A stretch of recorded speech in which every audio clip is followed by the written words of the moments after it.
guest speaker about what it's like being a student at K-State during the special education. So will you first introduce yourself?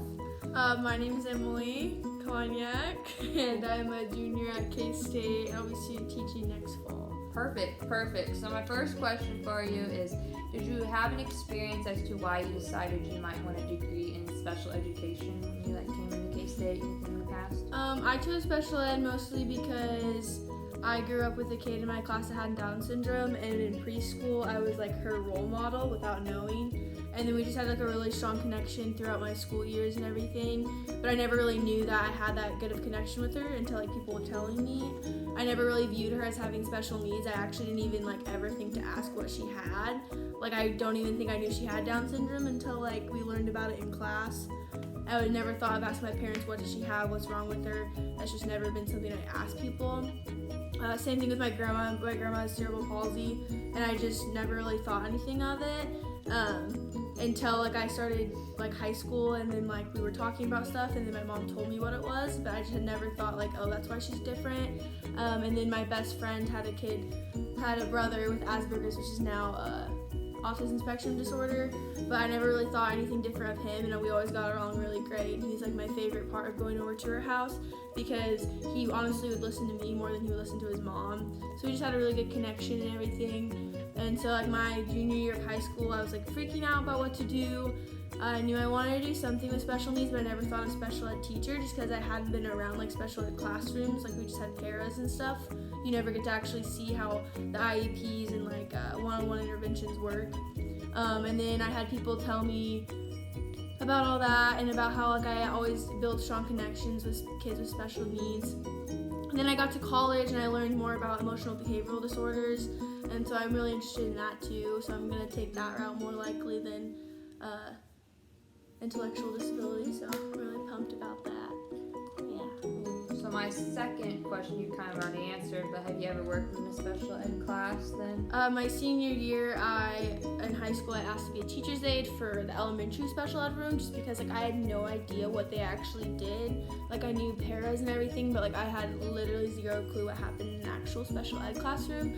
I knew IEPs were a thing, but I had no idea that the process you had to go through and everything. And I remember my senior year, she showed me an IEP, and I was blown away by how you could gather all this information about one child.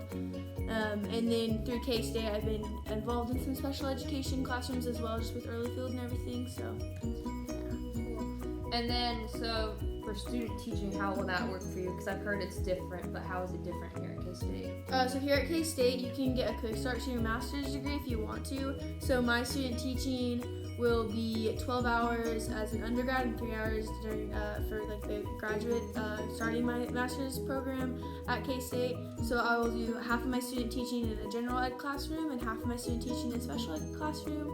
And then after that, I'll be taking online classes through our master's program, and I'll be on a provisional endorsement for special ed, and then hopefully finish up my master's degree in about 2.5 years after that. So cool. And then, do you have any advice for a student who may want a degree in special education? I would say you need to make sure that you can actually work with the kids. Don't just think oh, it's cool. You need to make sure you have a tolerance for people like that. I've gotten told a lot of times that you need patience. You have to be a certain type of person.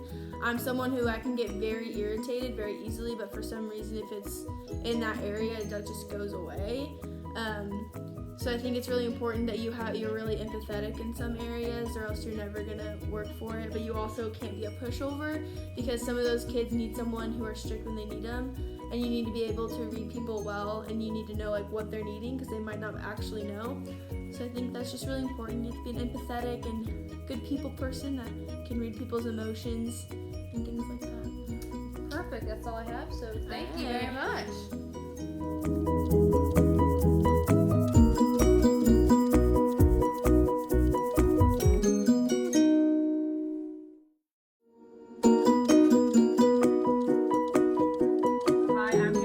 This is my first year teaching. I do modified social studies at Salina South. My class sizes right now, my social studies floor is 4 seniors, and my 2 junior classes are about 10 each, and then my sophomore class is about 10. My classroom environment is really kids are really open. I feel there's a smaller class size setting, so the kids feel like they can be more open and honest with each other and the teacher. Sometimes that's a good thing, sometimes that's a bad or distracting thing. Skipping back to my student teacher and student aid ratio, so I get my class sizes, and in most of my classes, if there's more than 6 kids, there is a para in there, because due to, I'm pretty sure, legal standards, if you have more than 6 kids on an IEP, you need another teacher aide in there. How do I differentiate instruction based on student-specific needs?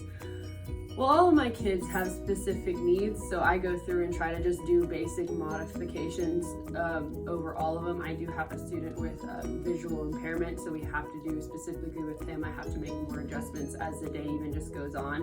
You learn as a teacher, you can always try to prepare for things, but there are going to be things that pop up in general, so you'll need to make those adjustments on the fly. Why did I choose to become a special education teacher instead of a regular ed teacher?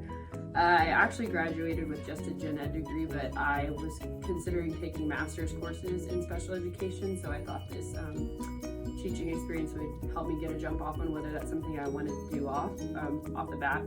And then, what is my favorite thing about being a SPED teacher?